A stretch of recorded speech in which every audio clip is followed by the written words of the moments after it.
Today, we're going to peel back the layers on something you've probably seen 1,000 times in your city and reveal the surprisingly high-stakes, high-skill world that's been hiding in plain sight this whole time. Seriously, just take a second. What's the first image that pops into your head? Is it some high-octane chase scene, a super tactical operation, or is it maybe something a little more relaxed? Yeah, for a lot of us, this is the image, right? The friendly, approachable officer on a bike, maybe keeping an eye on things at the local park. And look, that community role is absolutely a huge and important part of what they do. But it is not even close to the whole story. What we're going to dive into today is the other side of the bike patrol, the tactical, the incredibly effective, and the surprisingly intense world of public safety cycling. And to really get it, we've got to go way back. Because this isn't some new fad.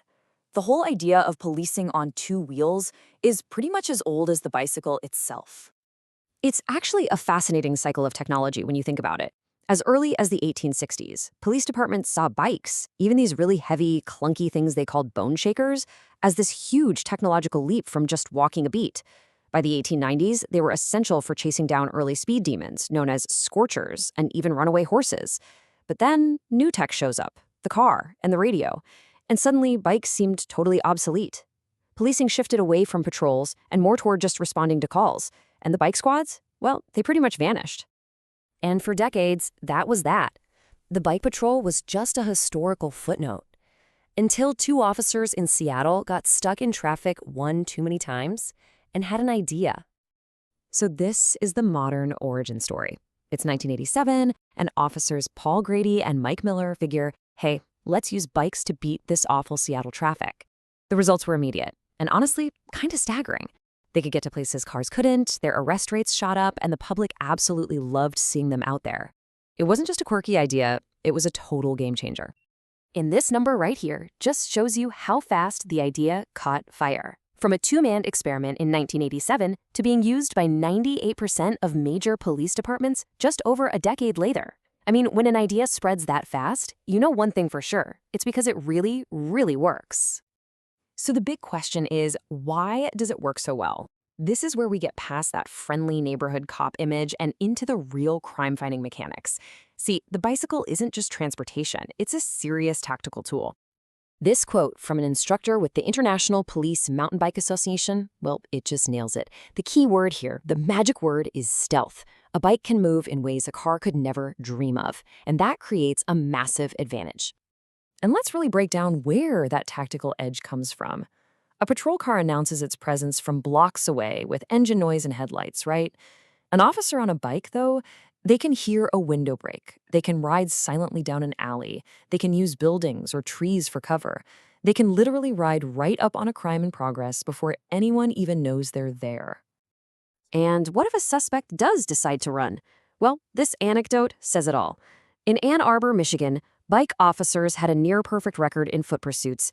The only person to get away wasn't just fast. He was a university-level hurdler who used obstacles to escape.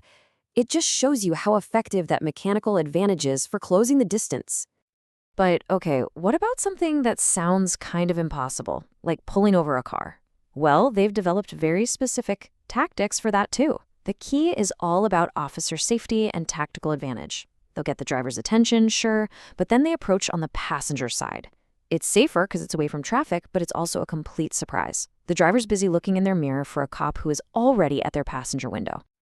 The success of police bike patrols was so clear that other first responders started taking notice. I mean, it makes perfect sense. The same advantages of speed, maneuverability, and access apply in all kinds of emergency situations. This breaks it down beautifully. For police, the mission is to foil the bad guys, and the key advantage is stealth. For EMS, it's all about be first on scene, using the bike to cut right through crowds and traffic jams. And for security, it's about protect your beat, covering huge areas like college campuses or malls way more effectively than on foot. And this point right here is absolutely critical for emergency medical services. Think about a concert, a street festival, a marathon. When every second counts, an ambulance might be stuck blocks away. A bike medic can be at the patient's side, providing life-saving care in a fraction of the time. So, if these bikes are such critical pieces of equipment, you can bet that riding them isn't as simple as a weekend trip on the bike path. The training these officers go through is intense. This is the core takeaway, really. It's one thing to know how to pedal, it's a completely different thing to know how to use the bike as an extension of yourself in a high stress, unpredictable environment.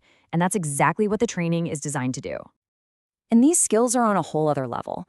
We are not talking about learning hand signals here. We're talking about descending flights of stairs, executing high-speed avoidance maneuvers like the rock dodge, and even learning how to fall correctly to protect yourself and your equipment. This is expert-level riding, designed for the real world. So it leaves us with a fascinating question. We started with the friendly neighborhood officer, but we've uncovered a highly skilled, tactical first responder.